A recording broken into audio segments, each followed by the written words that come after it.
At 2:17 in the morning, we got out of bed, walked downstairs, and started reviewing weapons. Let's talk about it.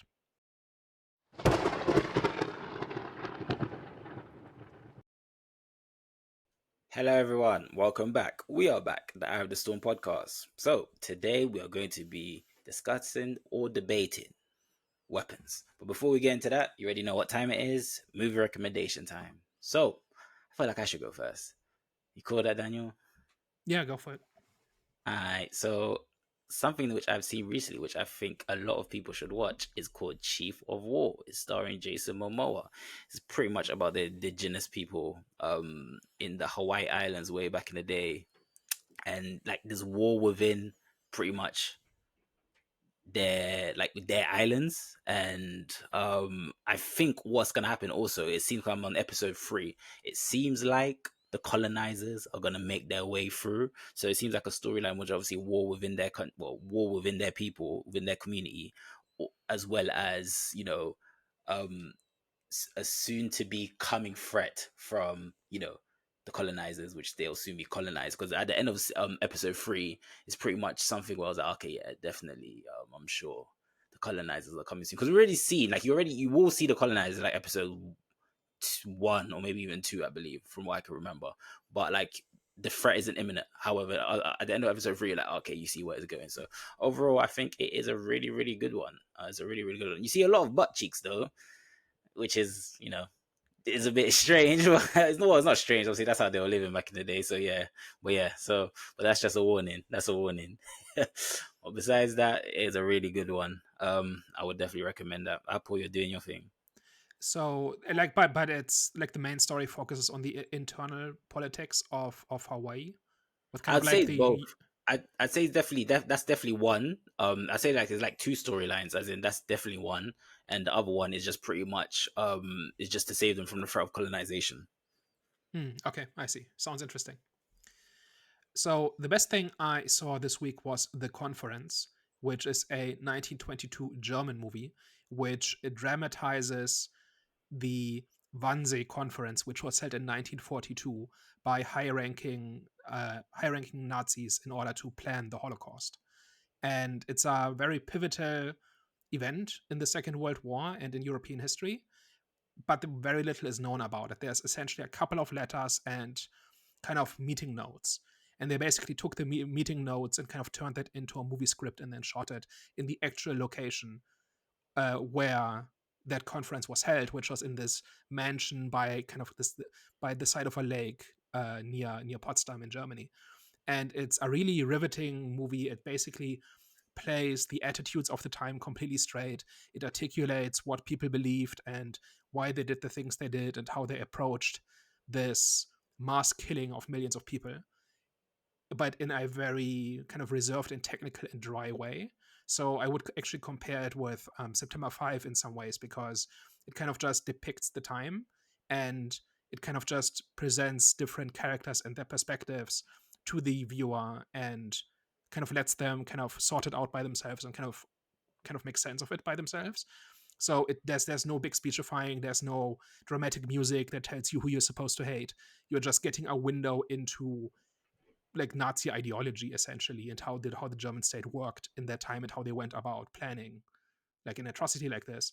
And there's been movies made about this before, and I've not seen the other ones, but this one is just just like this approach to historical movies, where it just shows you what people did and it gives you a window into how they thought.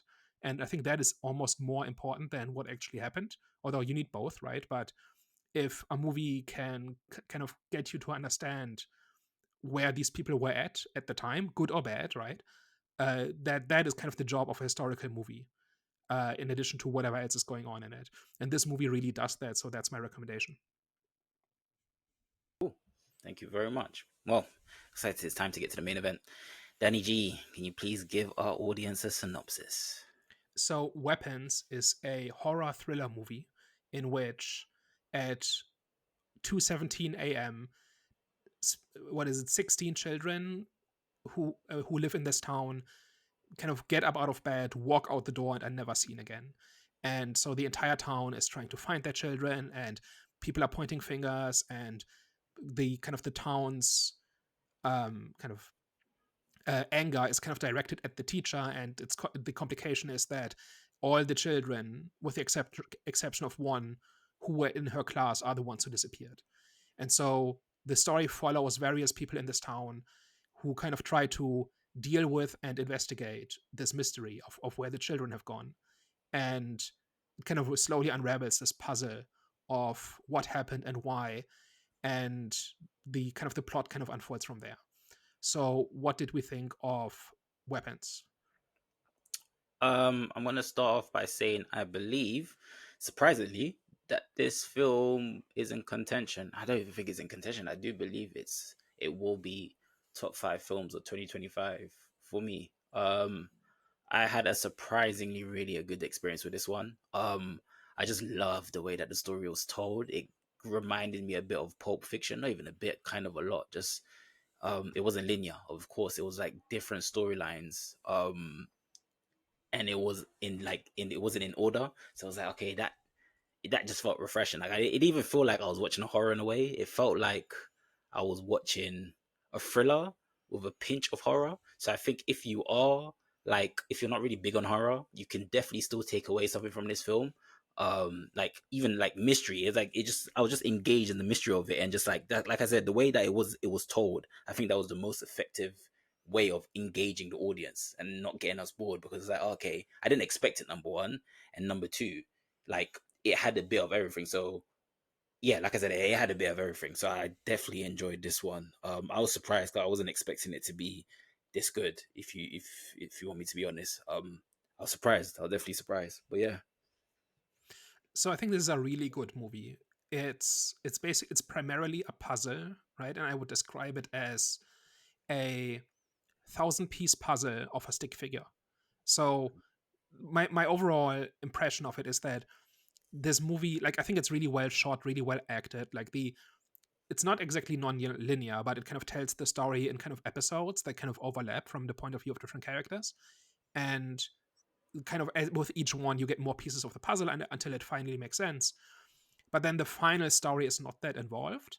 Like, this movie is kind of like, the one big thing I have about this movie is that it kind of builds itself up as this big mystery of what happened Mm, to the children, and why they left, and what's going on. And there's clearly something supernatural going on, because there's too much weirdness surrounding it, to just be a couple of children ran away, right? And then the actual solution or answer, which we'll get to in the spoiler section, is not that complicated. It's not bad. I liked it, and I liked how the movie ended, but it's not that complicated. And I'm not sure you needed to tell a 2-hour mystery story about it. It's kind of like one of my big favorite shows of all time is Supernatural, which is basically these two brothers who travel the country to kind of investigate weird things, and then they find demons and witches and uh, all sorts of magical creatures. And this kind of played out like an episode of that show, but it took 2 hours. So if I had to have a big criticism of it, it's that it's probably much more complex than it needs to be. And even though I've read other opinions now, and I've read analysis and stuff like this, I'm still not convinced it needed to be this complicated. So mm. let's talk about it. Yeah, we'll definitely talk about the ending near the spoiler section, even though we are in the spoiler section, but it might be a bit too soon to go there. So let's start from the beginning. Um, so the way that the film opened, saying this is a true story, and then immediately undercuts it. What do you think the purpose of that was? And do you feel like it was an effective way to set the tone? Because for me personally, it did kind of set the tone, and it kind of got me, like I said, it did get me engaged. I think one of the strong points and positives I'll give about this film is definitely it will get you engaged from the get go.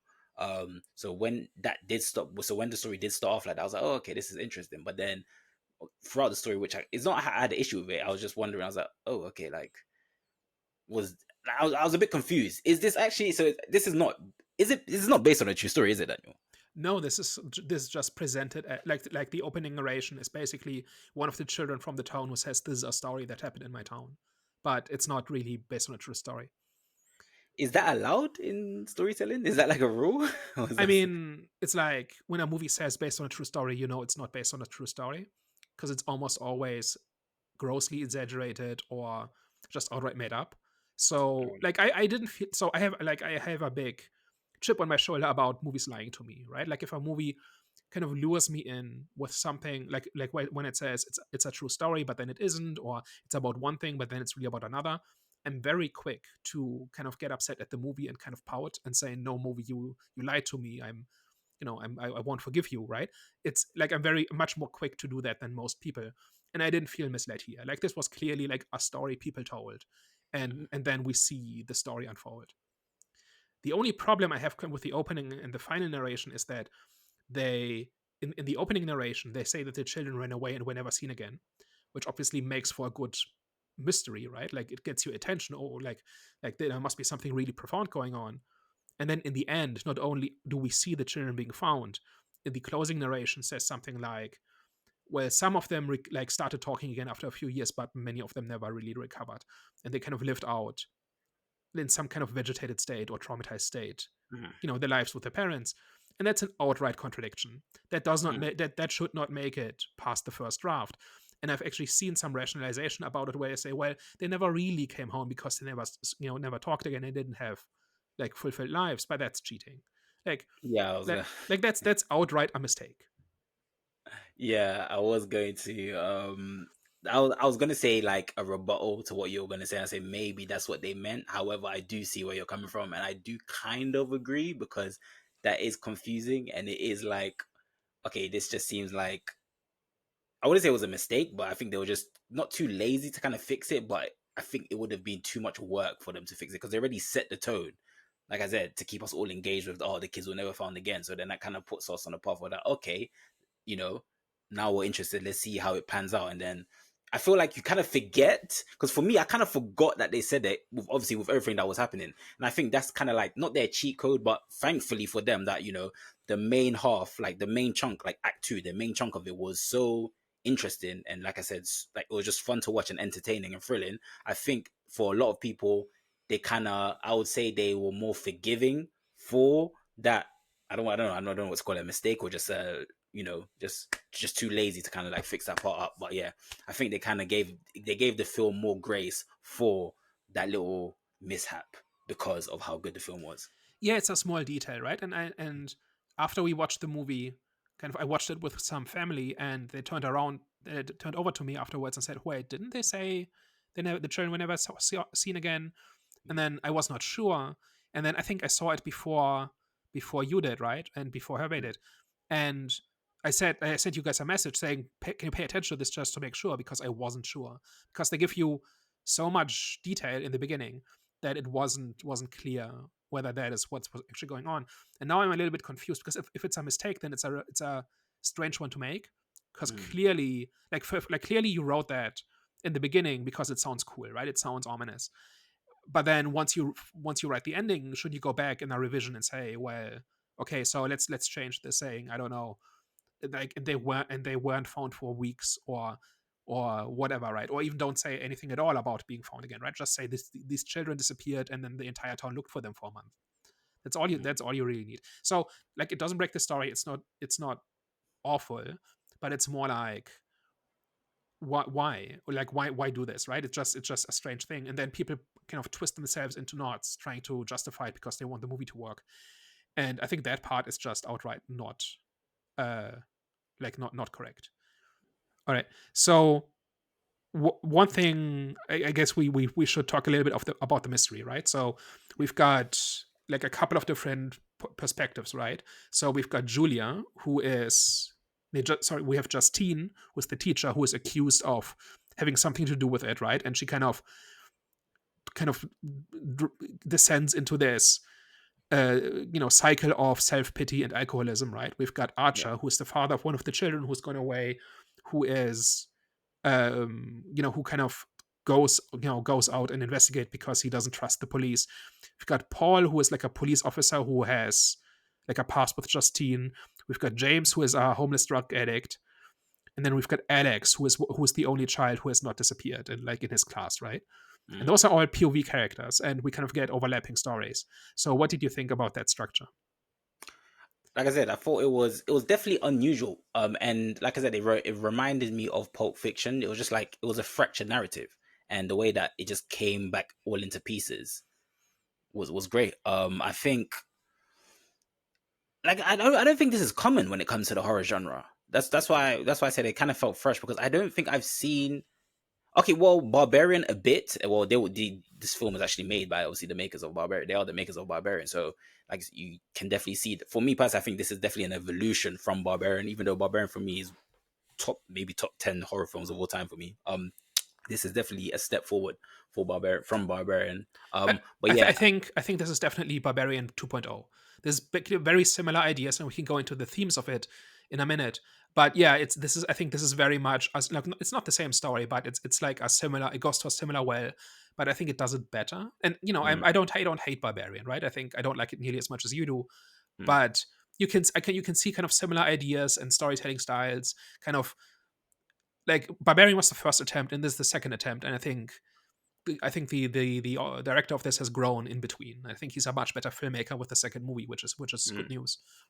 Definitely. But yeah, sorry, going back to obviously the characters, I think besides their performance, I think each of them definitely kind of elevated the themes within the film. Obviously the community paranoia, which was done so well, which was low key justified. It made sense because obviously the way that the film set it off was with obviously all kids. Because I don't know if I've even seen a similar storyline to that. But when I saw the story, I said, "Oh, that's very interesting." Just like how all the kids disappeared from one teacher's classroom. So obviously, I was wondering before watching the film, I wonder how they're gonna tackle this. And the way that they tackled it with just the whole community, the way that they were going at her, it didn't feel exaggerated. So okay, maybe there were times it felt exaggerated. However, I think in general, I see that happening within a community. The way that they will react, especially towards the teacher. And obviously, you got other themes. You know what I'm saying, like what else? The idea of like the older generation weaponizing the younger ones for their own gain. Um, and what else? Okay, and you know, just the dark side of suburban life. So I definitely do think that was definitely executed well. I think yeah, I think I'm kind of speaking in general because I enjoyed all their performances. So I don't really like, there's a lot to say, but I just loved how it started with. Obviously, it kind of gives you the clue as well with the boy, the one how because at first from the trailer. Wait, did in the trailer did they show that the boy was the only one left? As in, like there was only one person that didn't disappear. I'm not sure. I don't think I watched the trailer for, or like I did watch the trailer whenever it ran in front of other movies I was seeing in the last few months, but Yeah. I don't recall if they make a big deal out of it. I think they just say the children disappear.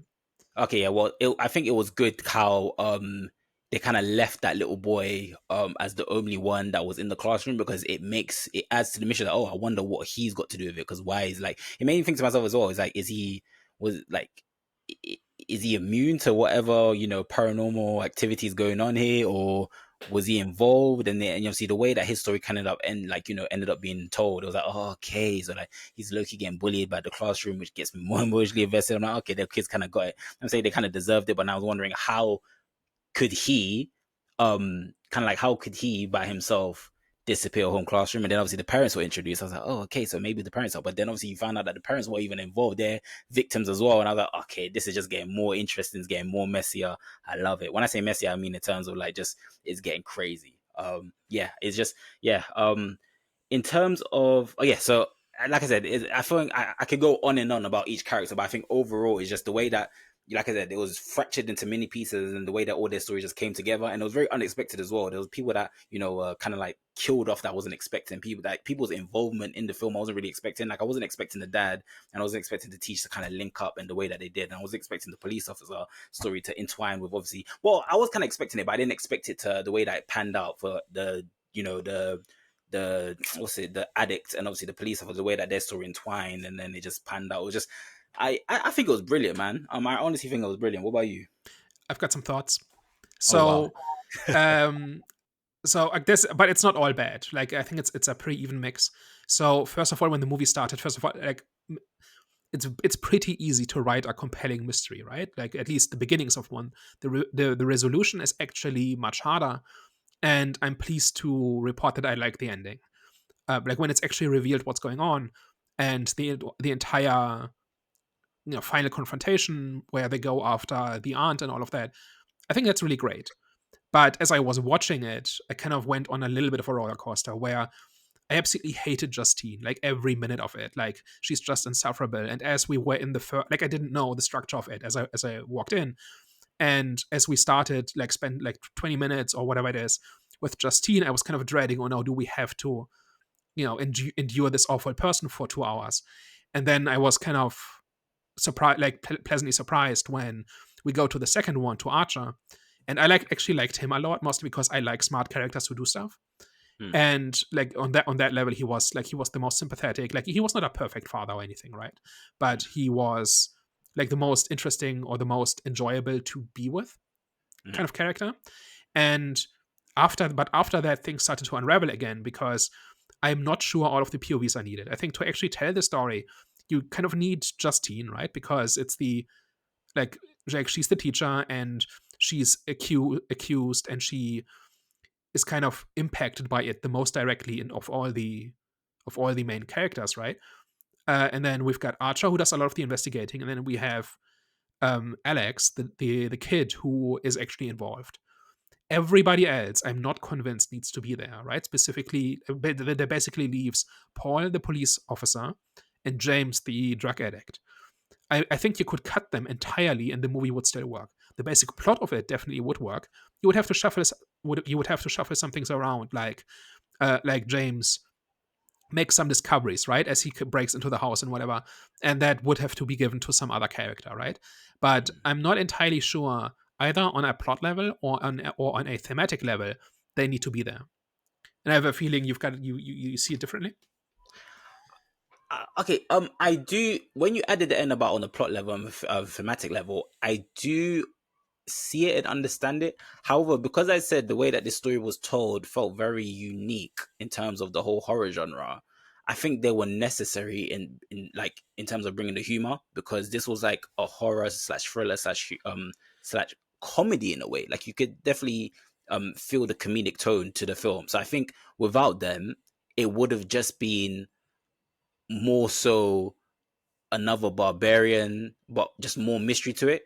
And that, like I said, it felt very unique. Like, I don't know, it just felt that, even like you mentioned before, the way that it was shot, like different type of camera shots and different camera angles, and like it just felt different. It felt like A24 film mixed with I can't think of another production company, but it had like an A24 film mixed with, like I said, a barbarian. You know what I'm saying? A barbarian film.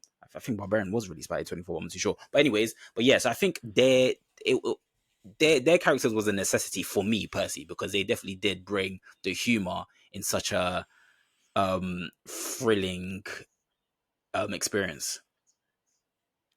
Yeah, I'm not so sure about the humor, but it's mostly about, like, I think a lot of it comes down to what you think the themes of the movie are. So I think it has a very similar thematic space as Barbarian, right? So there's trust, image, and the idea of normalcy, right? So trust is basically about like who trusts who, right? Like people should trust in the police, but they can't really. The police kind of doesn't do very much.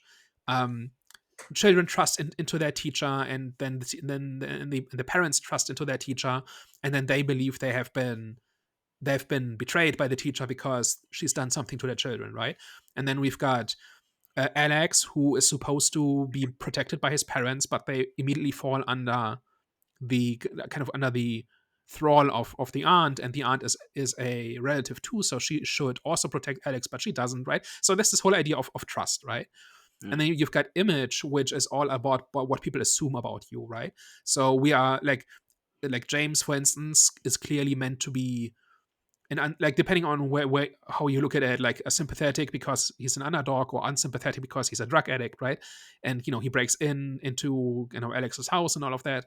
But like a lot of the story is about how people perceive somebody like James or Paul, right? Like Yeah. because Paul is supposed to be a police officer, somebody you can trust in, but then he's a drug addict, and all sorts, or he does all sorts of terrible stuff. Um, and the aunt, like Alex, kind of maintains like the illusion of normalcy, because he covers for his parents, and he kind of feeds them so they don't starve, and all of that. And then we've got normalcy, which is this whole idea of moving on, right? Like, so, like, Justine can't handle what's going on, and um Paul is kind of cheating on his wife with Justine, and kind of like there's this idea of kind of pretending that everything is normal when it isn't, right? And that's reflected in the town as well, right? Who are kind of going, like, they're not exactly hiding it, um exactly, right? But they're in fact very open about it, but they're all kind of going on with their lives, right? So I think those are kind of the big themes here. And I think you mentioned something else earlier, that kind of was something else. About Like the younger like theme in the movie. oh in terms of the older generation taking advantage of the younger generation. Yeah, so that definitely applies to the aunt, right? But who Yeah. else? Okay, so I said dark side of the suburban life, community paranoia, and older generation weaponizing younger ones for their own gain. So it's only those three. Yeah. So like, so I don't. So unless you've got a second example, I don't think it's really a theme in the movie, right? Because like clearly Gladys does this, Yeah. but it's not like something that's kind of woven throughout the movie, right? Um. So Well, you could. yeah. It depends on. I don't really think they mentioned the addict's age, but it felt like he was a teenager. Yeah, And he obviously was the police definitely officer, under 20, I would say. yeah, and then the police officer, you saw times where he's taking advantage of obviously him as well. Especially so also just kind of like to add to your point, they did kind of follow onto the theme, like they added onto the theme. Obviously, the point that you made about trust, right? The police officer's character and obviously Andy's interaction, that kind of shows how obviously why number one the community can't trust the police, and also what happens when what happens when people from the community do trust the police. Because I'm saying you saw what happened to obviously Andy in the way that his character panned out when he ended up trusting Paul. Yeah, you obviously you saw what happened to him. You know what I'm saying he met his demise of what happened, and I'm talking about referring to near the end. Even though he was kind of like put in a situation where he had to cooperate, because he ended up stabbing him again with the needles. You know what I'm saying? It still kind of like followed the theme about trusting the police and why they don't trust the police. Yeah. So I think trust is definitely in there. I'm not sure that the police actually lets anybody down. They seem to be doing their job, but they're kind of met with like a crime that's not a normal crime, right? Like they go through all the usual steps, and they investigate all the leads, but they're not accounting for witchcraft, right? So Mm. and you can't blame them for it. So I'm not sure the police is really to blame here, right? Like Paul is just an awful person on his own, but Yeah. that's not really got anything to do with like the police being useless. Like they don't solve the case, right? But that's because they are not accounting for witchcraft, right? And like even when Paul goes to the house, he's immediately enchanted, right? And who's supposed to have a chance against that? Mm. No, I do. I just think obviously because with what's going on, like there was a scene between what's his name? Is it Paul? No, is Josh. It's a scene between Josh. No, sorry, Archer. Archer. Josh is his actual name. It's between Archer and the police officer, where obviously with obviously what's going on in the town, obviously everyone's looking for answers. Obviously, when the police can't produce the answers, um, the way that they would lash out is implying that they're not doing anything. So yeah, it's not in like intent. Of course they're not useless. However, because they don't have answers, the community that you see how the community reacts. So that's what I meant in terms of like losing trust in the police because they didn't have the answers. Yeah. Okay, I see what you're saying. Um, is it a problem if some of like if there's like a theme that kind of goes through the different viewpoints, but some of them don't really have much to do with the mystery itself? Because the reason we're showing up for this movie is to find out what happened to the children, right? And the beginning and the end are about it, and then in between you have other stuff going on, especially as having to do with Paul and James, and also Paul and his wife, right? What's her name? Donna, right? Where he cheats on her with Justine, Mm. and she has a very small role, right? Donna has, where it's basically like she comes across as a little bit annoying and overbearing in that phone call, and part of that is because we're seeing it through Paul's eyes, right? And then there's another scene where she confronts Justine, right? and that's more or less the extent of her role, right? So it's supposed to kind of illustrate this idea of kind of betrayal and betrayed trust and all of that. But at least for me, as I was watching it, I was a little bit disoriented because I was primed to follow the mystery and the investigation of the mystery. And there's a whole bunch in the middle that is not directly linked to it, right? It does, like, I think you're right, it does tie into it thematically, but it doesn't tie into the plot very, like, not directly. I don't think. And at least for me, that made the middle bit a little bit tedious because I was kind of expecting to get one thing and then I got another thing, and it's that thing wasn't exactly bad, but it wasn't what I was there for. I see what you mean. For me personally, I don't see it as a problem because I feel like um influences matter. Now, those influences might not kind of directly relate to the plot. However, or have anything to do with the plot. However, those influences are important in terms of, like, a character's evolution and a character's storyline. So, like if something happens, like for example, them two cheating on the wife, right? If that didn't happen, then we might have been seeing a more calmer Justine, for example, throughout the film, or more saner, just not saner, but more Justine that's more level headed. You know what I'm saying? Because I feel like cheating on having an affair with someone and then the wife catching you has a mental impact on you, which can kind of like impact your decision making throughout the film. So I think those are important for me because, like, when, even though it doesn't necessarily have anything to do with the plot, it still has some sort of influence on the character and it builds to the character development. Yeah, I can see that. It just seems like you could have had a similar effect by just tying it more directly into the kind of the main story. Especially since it's presented as a puzzle, right? Like it looks like we are getting different pieces of this story that will all slot together, and Mm, then it will all make sense. And I think that doesn't work on two different levels. One is that a lot of the pieces don't, like we said, don't directly tie into the main story. It doesn't mean they're bad, but it does mean that they're not directly tying into the story. And then the second complaint I have about the puzzle is that I don't think there are clues. Like there are a mm, whole bunch of details. Like the movie make one thing I appreciated about the movie is that they go through extreme lengths to make all the details kind of line up, right? Like why the children leave, why they all leave at the same time, why these children, all of that stuff. Or also the thing about the hair, right? Like there's all sorts of, like a lot, like a worse horror movie I think would have just put in some weirdness, and there's a little bit of this, right? Like there's the dream, like where Archer dreams about like this cloud that turns into an assault rifle. And the best explanation for that I've seen is that there's like he's sleeping in his son's and Matthew's bed, mm, and there's a movie poster on the wall that has an assault rifle on it, so it's the last thing Archer would have seen. But mm, if it's part of a dream sequence, shouldn't that be like shouldn't that be a clue or something that tells you something about it? You know what I mean? Like there's a yeah. few things in here that seem just weird for being weird, and I think I include all of the dreams in this. But in terms of how the actual disappearance of the children plays out, I think it all checks out. Like it all, like that's really satisfying to see how that, like how weird details get explained later, and it all fits, right? I think that's really good. What I don't like so much is that once you start seeing Alex's point of view, where we see what it's like being in that class when you're not the teacher. We see kind of how he relates to other people. How he relates to his parents, the appearance of the aunt, and like the slow take, or rather very quick takeover, and then how it gets increasingly weird as she kind of does her witchcraft in the house. And I'm not like as soon as that POV sequence started, it all kind of slotted into place like very quickly for me. Mm. Whereas, okay, oh, that's what's going on, right?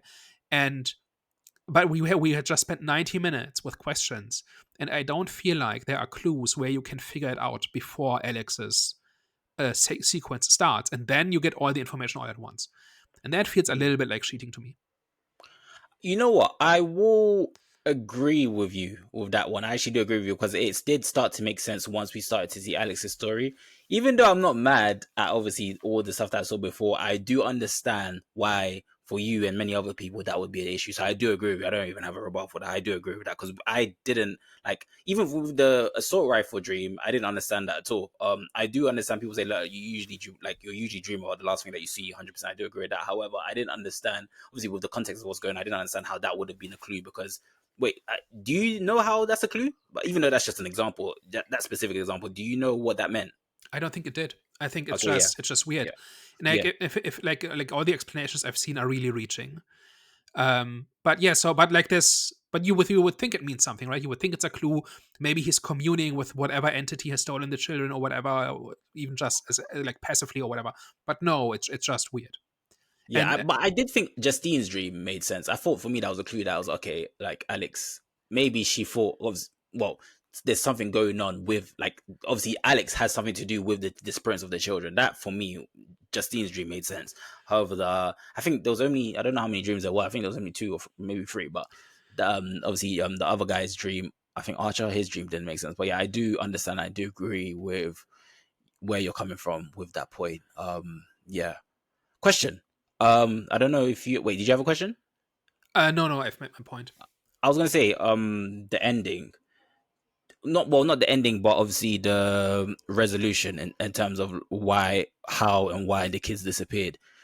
Finding out that it was the auntie and it was witchcraft. Do you feel like that was a cop out? I actually really liked everything to do with the aunt. So I'm kind of a big fan of like folklore and kind of like one like I said earlier, one of my favorite shows is Supernatural, and that's a lot about like drawing from folklore and turning that into fantasy stories. Mm, And a bunch of them are about witches in various ways, right? That show was really good at kind of taking like folklore or kind of urban legends and then doing something interesting with them. mm, And but like the entire way like kind of the magic worked, like the person who wrote this clearly understood how like the law of similars works and the law of contagion works, and like we saw, which are like principles of how witchcraft works, right? So mm, like why you need like a piece of hair or belonging to that person, and you know how the stick works and all of that. That kind of felt like probably not, it's probably not authentic witchcraft, but it's like that's kind of how the law works, right? Like this is mm, not invented out of whole cloth. This is kind of using kind of established principles of how magic works. mm. I see what you're saying. For me, like I think I didn't really see any other way it could have ended. However, I was still disappointed. So I'm not necessarily giving this as a critique.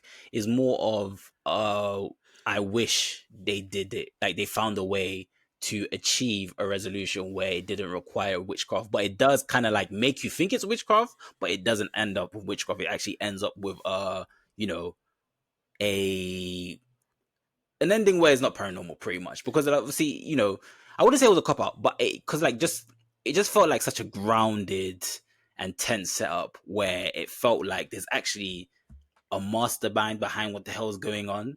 And I kind of wanted them to find a way to keep it like that. However, when I say mastermind, I mean just without, the witchcraft. Like it, there's just no paranormal stuff going on. However, like I said, the way that it just ended up, the way that this story ended up being told and unfolding, I was like, okay, they just it doesn't seem like there can be any other way by explaining what's going on without witchcraft, because what's going on, no man, like bro, no man can do this. You know what I'm saying? It kind of get, I'm saying, it's just impossible. It's impossible. Like I don't even see technology being, if it actually did end up with technology being responsible for this, I would have been pissed off. But yeah, I think it made sense for the way that it ended. But I just wish they found a way, which is just wishful thinking. I wish they found a way for it to not be witchcraft that was responsible for obviously the kids disappearing. But it made sense. Like that's the only way I could see it ending up. Yeah. So I didn't see the witchcraft coming specifically, and that kind of ties into how there were no clues, right? I don't think Mm, the way the children leave is directly tied to witchcraft. It's not like somebody might say, "Oh yeah, that's a clear sign." Like there's kind of like a spell being cast somewhere or something. No, I don't think that's there. I did think there was something supernatural going on, and I don't know you can make the plot work without it. Like this is a very like just for instance, all the children leaving at the same time, like down to the mm, minute. Like that's mm, part of the mystery, right? And if that wasn't the case, then it would just be a couple of children walked out. but that's kind of what makes it weird, right? Like, that's kind of what makes it a little bit heightened and a little bit more than just missing children. You know what I mean? Yeah. Yeah.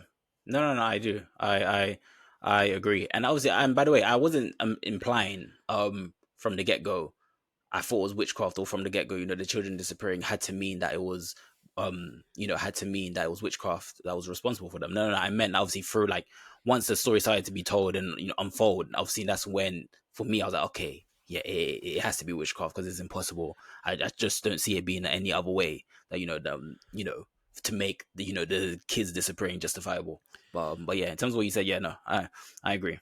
Like, it could have been a demon or some other entity, right? Mm. Maybe You sound like a somebody. Pied Piper. Yeah, like it has some similarities with the Pied Piper story. Yeah, so I do think it had to be magic, but it could have been a different kind of magic. Mm, But I really liked how kind of like how it kind of all like it all like once you know what's going on, it all makes sense. And I think Gladys is properly creepy, and I'm a yeah. little bit surprised because kind of witches have over the past 10 years or so have really become kind of underdog heroes, Mm, like standing up to like more powerful entities and whatever. And I'm a little bit surprised that somebody made a movie in which there's just a witch and she's just evil, mm, you know. And but like the basic plot of it, like draining kind of the life essence from other people, i think it's I think there are some clues that she's been around for much more than one lifetime, mm, because people see her kind of every couple of decades and she's always old. I think they say it's at one point. And kind of this idea that she kind of goes through the world looking for victims and kind of draining them of life energy, like one decade at a time. I think mm. there's an implication there. um um I was also kind of like one of the big aha moments. Like, I really like it when a movie makes me go, "Oh, that's cool." Where I Mm. say, "Oh, I did not see this coming, but it makes sense now." And that is that this is a zombie movie, Ah, right? Because but it's not like it's not the 28 days later virus zombies. It's not the eh, Walking Dead slow zombies. This is voodoo. These are voodoo yeah, zombies, because the voodoo folklore kind of starts with kind of people being kind of controlled by magic. I'm not even sure they're actually corpses. I think like voodoo zombies are actually not corpses, as far as I know. And if there are any zombies listening, let us know in the comments if that is not the case. But my understanding is that it's kind of controlling people's minds, kind of turning them into puppets. mm, Kind of That's kind of what a zombie is. And mm, you kind of guide them with your magic to do things. I think either to protect somebody you care about, or to punish somebody you hate, or to turn somebody who is a threat to you into a tool, right? Like, mm, that is kind of what zombies are about. And they've kind of become divorced ever since probably Dawn of the Dead in the 60s, where they have turned into something completely different. And this is just voodoo, right? This is mm, just zombies. And like when the parents go after Alex, that is a wonderful sequence when they try to burst through the doors and he's terrified because not mm, only is somebody trying to kill him, it's his parents. And he's mm, 8, and mm, like he cannot handle it. And in addition to that, they are very clearly possessed or like controlled by somebody else, right? So people have compared them to puppets without the outstretched arms. And I think that kind of signifies that they're being like somebody's pulling the strings, right? That somebody is controlling them from outside. And when I realized that these were zombies, but like the old school pre-Hollywood zombies, I said, "Oh yeah, that's actually kind of cool." Like, mm, I already liked the witchcraft. I already liked how creepy the magic is. Like, I like magic that is really just evil, right? Like, that is just messing with cosmic forces that you probably shouldn't, but people tend to have a reason. They have a reason to. But there's this kind of just did this. And I'm not even sure people have understood this, because I've not seen anybody else refer to this as a zombie movie. I've not seen anybody else make the connection to voodoo. And people seem to be fine with it being just a witch. mm. So it's weird. And this movie is getting 100% close to, I think it's like high 90s now. But it's like everybody loves this. Audiences love this. Critics love this. And it's doing some things that are not, that I didn't think would go over well. Mm, mm. I'll be honest with you, I did not realize that they gave off zombies until you just said it. I was like, oh, okay. That it fits the criteria of being a zombie in a way, but obviously it's triggered by voodoo. So, yeah. That is definitely a good point. I think, but to be fair, I feel like I'm part of the mass because I had no idea until you mentioned it. Yeah, so it's like it skips like 60 years of movies and just says, Mm, hey, this zombie thing is kind of cool. Let's make a movie about that. And it just mm, completely ignores all zombie lore and just does it, which is kind of interesting. yeah, that is Um, really cool. And another just thing, one yeah. quick point that I just wanted to add to the point that you made before in terms of like the aunt and how she was a great character and the parents. I think they were really great as well because they didn't overdo it with their characters. Like they didn't overdo the creepiness, for example. It felt very subtle and it felt like tension was rising. Like there wasn't a lot, for example, there wasn't a lot of jump scares with them. You just felt gradual progression with their characters. Even though they weren't saying much and doing much, they were in their own right scary and just like creepy in a way, especially like with the grandma, like her her stern, like what was scary about her is like it was her kind of like, especially with Alex, especially with her nephew, it was like her stern parenting just felt scary. Like you didn't know what was gonna happen next, so if she's gonna end up killing him or if she's just gonna, like, you just didn't know what was gonna happen with her character, but she was just very stern and it felt even more scary because you knew that she was a witch. So If anything, it's weird that she doesn't control him, right? That she just lets yeah. him be. And there's no, I don't think there's any implication that it, like, the magic doesn't work on children or something, because it clearly Mm, does, right? It clearly works on mm, on all the other children. So if you're looking at from her perspective, and you're trying to tie up loose ends, and maybe you need somebody to go out and buy food and pretend, talk to people and tell them the story, like the cover story or whatever. Maybe that's why. But isn't it kind of risky to have like an 8-year-old who clearly hates you, kind of like to be so dependent on that person? mm, It's weird. It's a mm, little bit weird. But mm. and also, like you said, it's not over the top. Like Gladys is very much over the top. Like I think I guess she would have kind of liked it better if, while she's in public, she looks like a sweet old lady and maybe a bit You thought she was eccentric, over the top? like when she shows up to the school and explains how the parents can't talk right now. She's very creepy. Oh, sorry. When I mean, okay, in terms of like aesthetically, yeah, she's over the top. I meant in terms of like she wasn't overdone in terms of the way that she was portrayed, her character, not her look, but just the way her performance, for example, and the yeah, just her performance and just her character just wasn't overdone with creepiness and jump scares and scariness. Yeah, It like was a there's gradual build. no jump scares, but like when she walks into the principal's office and the assistant is just paralyzed with like, because she has to stare at Gladys because Mm, she's just that weird, and Marcus has to kind of shoo her out of the room because she's being rude. Like the second I saw her, like when I think that's the first time we really see her is when she walks in, when she walks into the principal's office. Like she was very clearly the bad guy, and unless there was some big twist coming, but like she was being set up as creepy and weird and kind of wrong. mm, So I don't know if that made the story better or not.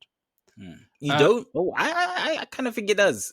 yeah, that just part of me thinks if her mask was just really nice and normal and innocent, like an innocent old lady, whatever, like really playing into people's expectations, it seems to me like it would have it would have been a strong effect.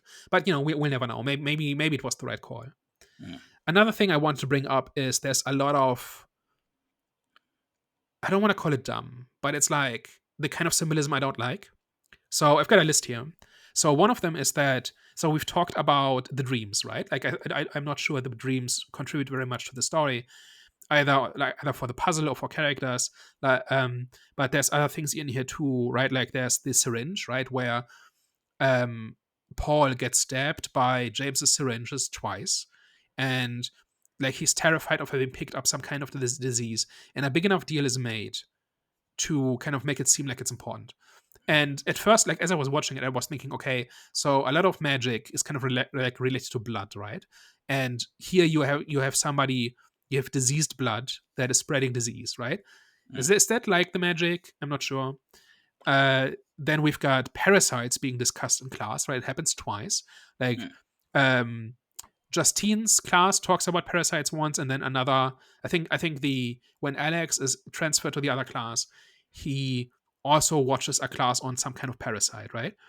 And then somebody, and I think it's Archer, writes the word witch on Justine's car, and she drives around like with word witch painted on her car the entire movie. mm. Does any of this mean anything?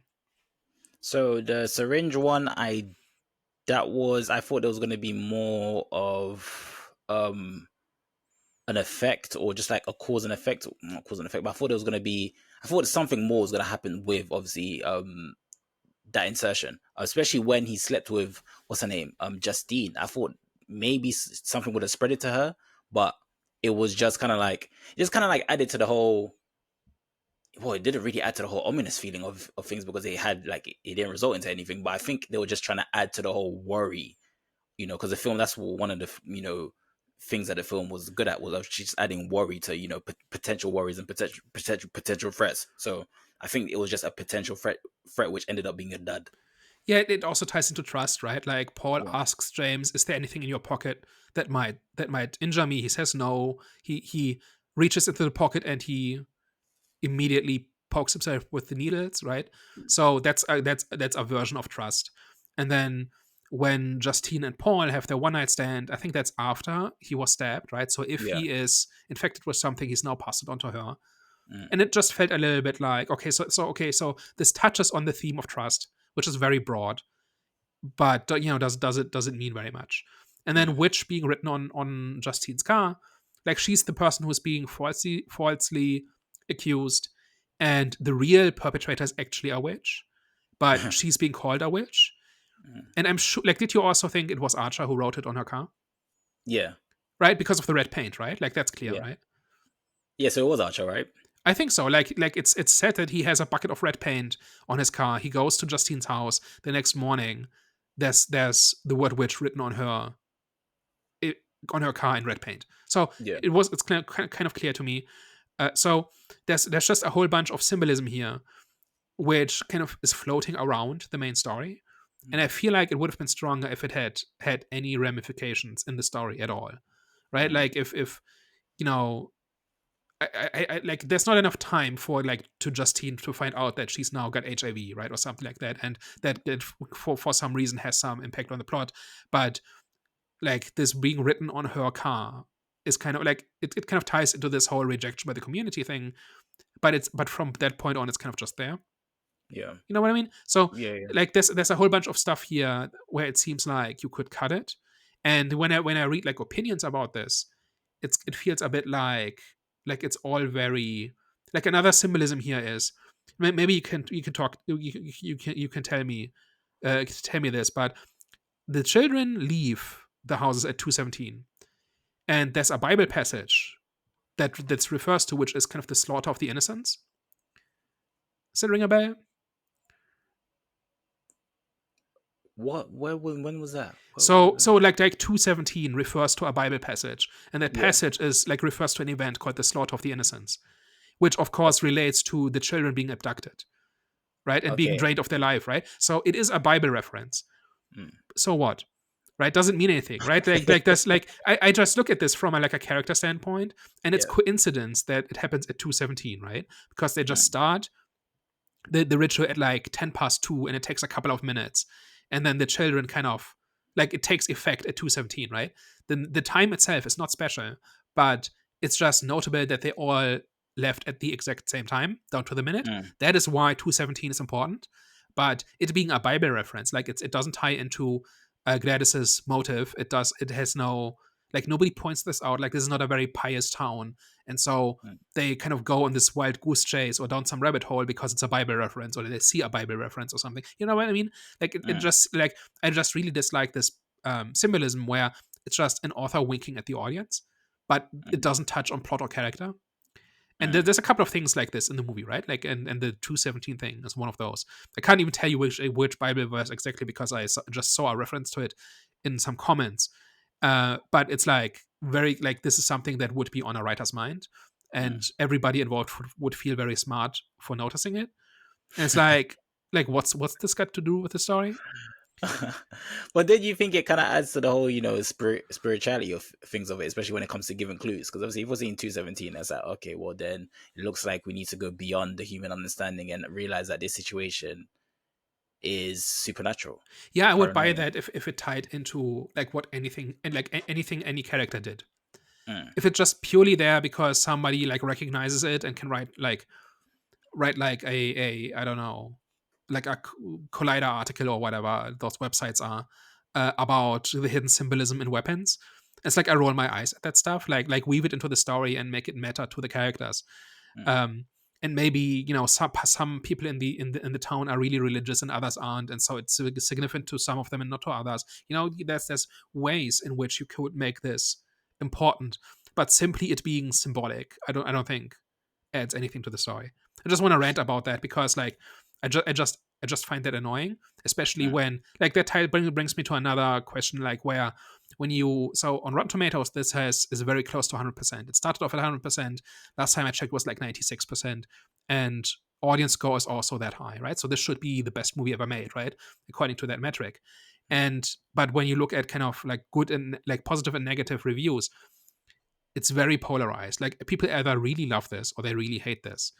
And the people who love it, it seems to me like they want to really like it, and they kind of excuse some of the kind of the plot issues, or like empty like symbolism, like the stuff we talked about. Like, I don't think any of the stuff we talked about is really bad for the movie. It's just I wish it wasn't there, and if it wasn't and was replaced by something else, I think it would be a little bit better. But mm, it doesn't harm the movie, right? This is one of the few I've seen this year that I actually want to rewatch. Um, mm, but like the people who like this make it seem like this is a masterpiece, this is flawless. Anybody who doesn't get it is just a philistine, right? It's just some kind of uncultured swine, right?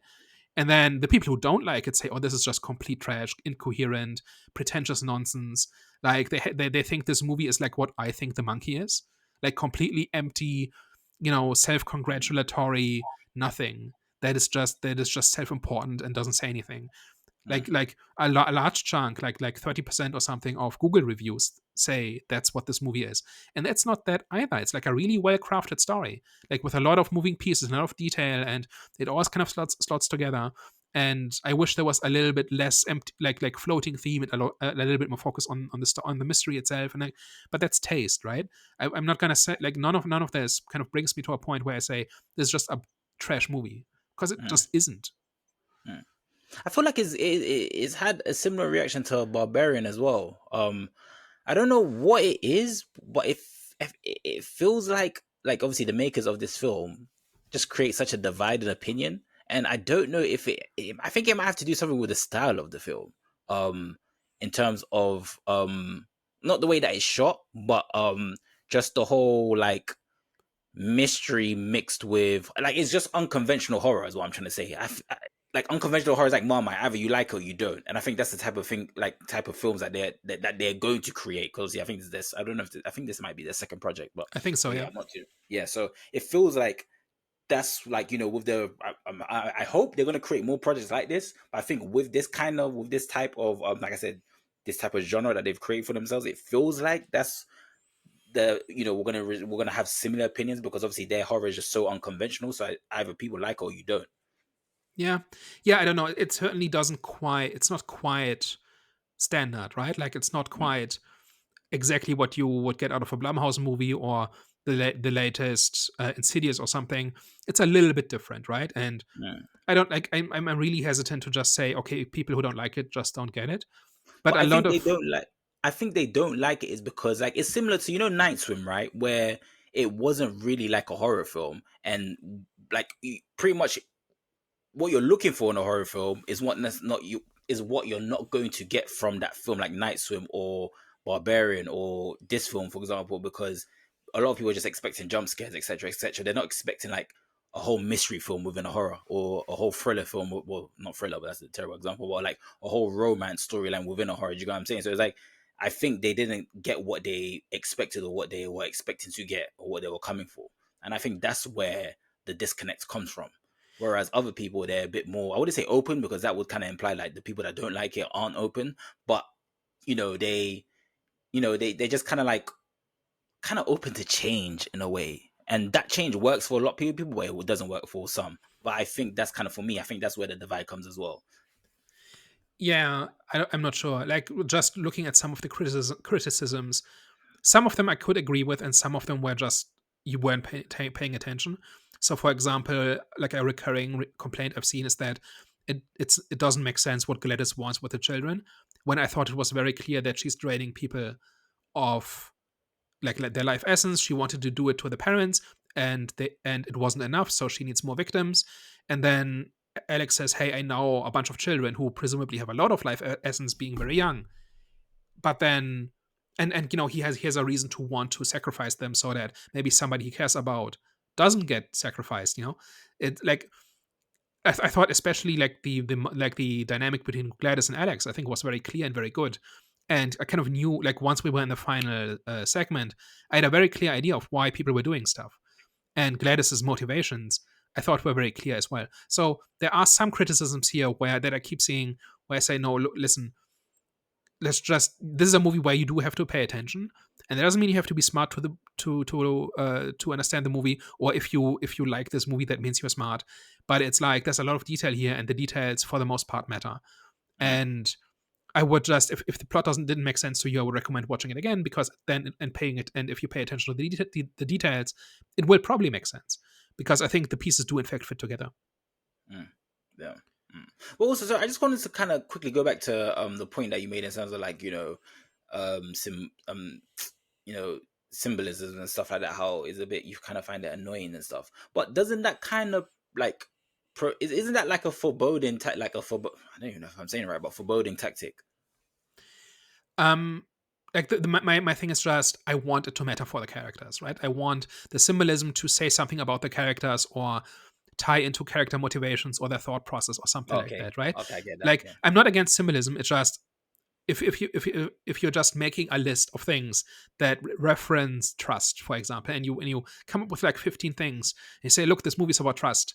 It's like, like, if it's about trust, that should be reflected in character actions, for example, and it is, and in the case of this movie, it is, right? But there's like things where they, that's kind of, I think, where it comes down to whether or not you think Paul's story is important, right? For example, where it's Mm. not like, some of the stuff is not directly linked to the story, but it does have to do with the themes of the story. And then it's a matter of taste whether or not that belongs there. And I'm just in the camp that says, make it matter to character actions and decisions, and have it be reflected in them, and that's more compelling, I think. Yeah. Well, I think it's time to go to last thoughts and ratings. For me, I'm going to rate this one I think I might have to give it 8. I might push it to 8.5. Let me just say 8.5, but over time it might go down to 8. I'm not sure, but I think for now I'm going to stick it to 8.5. Yeah, 8.5 out of 10. This one, I'm a big fan. I'm gonna find out, do some research who these makers are, but I'm a big fan of the way that these guys or girls, like I said, I'm not too familiar with the makers or the creators of this film, but I'm just a big fan of the way that these guys tell story, or girls. I just had a great experience with this one. It's got a bit of everything. Felt like watching a whole mystery film within a horror. I'm saying, within packaged as a horror, and it was horror slash and thriller. It was just everything. You get everything from this film. Yes, like after obviously speaking with Daniel, there are issues with the film, which I'm now kind of like, now realizing. But I think because the way that the film was told, it kind of makes you, it kind of gives you like, you kind of give grace to the film, and sometimes you kind of like, you don't even realize. But I'm not mad at that. I'm not mad that I didn't realize obviously the errors that they made, because like I said, the way that the film was told, it was. I don't want to use the word superb, but I just had a great time, man. It was a great storytelling. I don't really have much to say because I've said everything that I have to say. I got big praises for this film. Thank you very much. Whoever you made this film, please keep creating more for us, for me, but in particular. But yeah, thank you. 8.5. So the funny thing is, the creator of this is Zach Cregger, who I know from Whitest Kids You Know, which is a sketch comedy group that did a bunch of sketches 20 years ago. So this guy has a background in sketch comedy. So, Okay. and there's like, it's been a while since I watched some of the stuff, but there's some really funny stuff in there. And I actually do think, like, sketch comedy especially means you have to kind of convey an idea very effectively, and you have to be very clear about what it is you're trying to say. Like, you can't flail around for 2 hours in a sketch comedy, right? So Mm, I think that is kind of something where kind of these different segments come from, and that is why both um, Barbarian and this kind of come in segments, that kind of mm, triangulate the same story. I think that's kind of where that comes from. And I think it's just good. It's like he's just a good storyteller. I just wish mm, he was a little bit more disciplined, and like the details kind of hung together a little bit more, Mm. and he was more into kind of killing his darlings, right? Where it feels a bit like he's putting stuff in because he thinks it's cool, and he's right most of the time. But afterwards, some of those things should probably be cut to make a leaner and more efficient and more targeted story. And that is just my taste, right? I think that's what I like in a story. And like, this guy's just different, right? Like, he just has a different taste. He likes the detail, he likes the tangents, he likes the detours, and that's just a difference of opinion.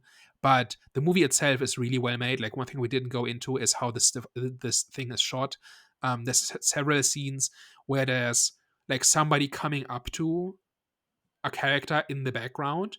Like one of my favorite shots in this is when Justine is in the liquor store, and she kind of goes through the aisle and she turns corners, and we see Donna come after her, right? Yeah. And with every turn she gets closer, and then we kind of finally have the confrontation.